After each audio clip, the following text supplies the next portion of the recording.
হরিওম। এই যে আমার ছেলে ত্রিয়ান আপনাদের টাটা করে ফ্লাইং কিস দিয়ে জুতো পরতে না পরতেই দৌড়। এবার যাওয়া যাক। যাচ্ছি তো গঙ্গার জল আনতে, সঙ্গে বর আর ছেলে। আমরা একটু ফাঁকা টাইম পেলেই বেরিয়ে পড়ি। দীপও বলল চলো আমার সাথে। নে, নিচে নেমেই চিকুকে দেখেছে, দেখেই কি আনন্দ। কথা বলে বাবা এসে বাইকে নিয়ে নিল ছেলেকে। নিয়ে ও তো মহাদেবকে দেখলেই ওর বাবা প্রণাম করে বাই বাই করে চললো। শ্যামবাজার পাঁচমাথার মোড়, মধ্যমগ্রাম চৌমাথা যেরকম এরকম শ্যামবাজার পাঁচমাথার মোড়। আমরা আসলেই এই আদি হরিদাস মোদক মিষ্টির দোকানটায় অতি অবশ্যই আসি কচুরি খেতে, খুব টেস্টফুল।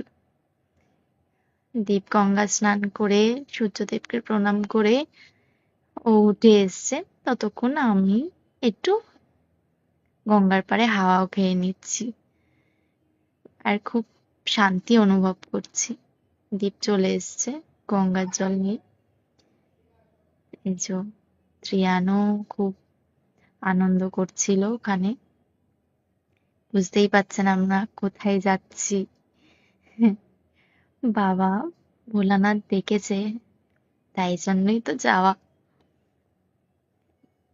গঙ্গার পাড়ে গেছি, আজকে শ্রাবণের সোমবার। গঙ্গার পাড়ে গেলাম, আর একটুখানি পথ, সেখানে যাব না কি করে হয়।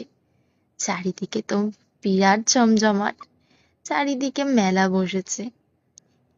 শ্রেয়ান দেখে তো খুব খুশি। আমরা চললাম ভূতনাথের উদ্দেশ্যে। আর গনু মামাকে দেখতে পেয়েছে, প্রথমে দেখতে পায়নি, পরে ওকে দেখাতে ও তো গনু মামার কাছে যাবে, সে কি বায়না। তারপরেই আমরা ভূতনাথের দিকে গেলাম। বাবার মন্দিরের সামনে গিয়ে প্রচুর ভিড় ছিল। আমরা মোটা বাবার মন্দিরে যাব সেই উদ্দেশ্যেই এসছিলাম। তো বাইরে থেকেই ভূতনাথের মন্দিরে বাবাকে প্রণাম করে আমরা চললাম মোটা বাবার মন্দিরে। প্রচুর ভিড়, শ্রাবণের সোমবার, অনেক ভক্তদের এখানে আগমন। এত ভিড়ের মধ্যে সবাই বাবার কাছে ছুটে এসছে, আমরাও বাবার কাছে ছুটে এসছি। তার ডাক না